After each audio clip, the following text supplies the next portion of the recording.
On est là dans le grand réveil de toutes les nations. Voulez-vous de l'humanité comme modèle de société? Il n'y a pas de problème, il ne va pas y avoir de mort, tout est sous contrôle, il n'y a pas à s'inquiéter, ça va rester confiné à la Chine. Si c'est pas ça que l'on veut, autant passer à autre chose. Mais la fin sera la fin. C'est une vision du monde où l'humain n'est plus du tout capable de se débrouiller dans la réalité et l'humain est totalement démuni face au virus. C'est comme si nous avions tout à coup perdu aux alentours du 11 mars 2020. C'est comme si toute la population mondiale avait perdu son système immunitaire pour de bon et définitivement. Et donc on est en train d'essayer de nous faire croire que la seule solution pour revenir à une vie normale, ce serait d'accepter une vaccination et pour être sûr de bien vacciner, d'être tracé, etc. Sans quoi nous ne pourrions plus consommer, nous ne pourrions plus nous déplacer, etc.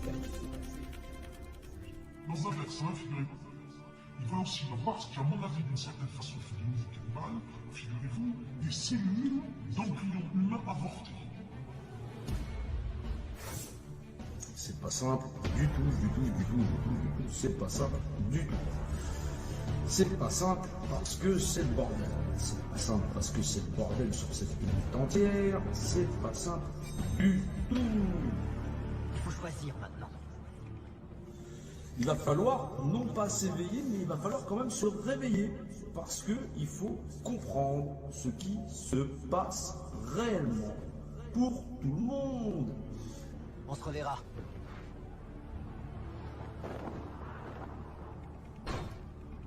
Tout a été fait pour que les gens ne puissent pas en nombre se soulever.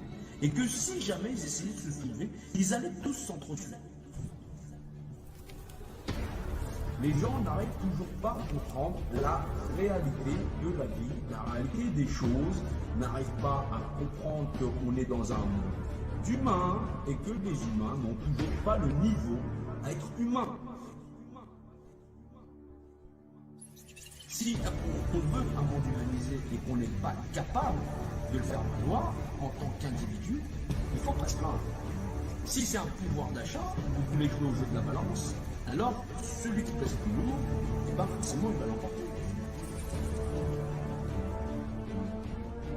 On les menace de mort, on les menace de les vacciner, de les pousser, mais les gens ne réagissent toujours pas parce qu'effectivement, pour le moment, on en est à essayer de négocier un pouvoir d'achat. Alors il va falloir quand même se réveiller, se secouer largement les puces.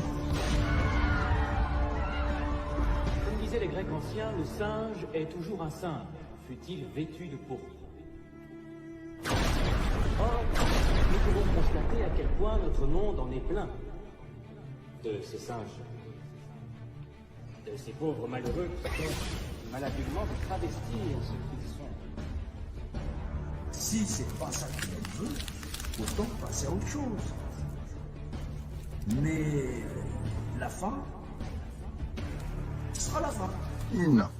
Il faut comprendre là où on est et qu'il va falloir donc avancer.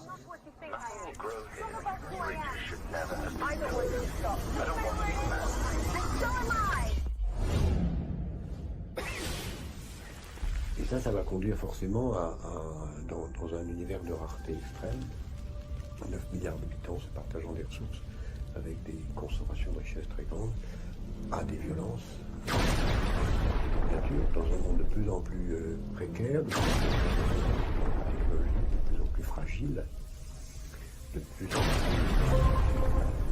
en plus conscient de son unité, on aura des sources de conflits énormes qui se traduiront à la fois par des conflits, mais aussi par une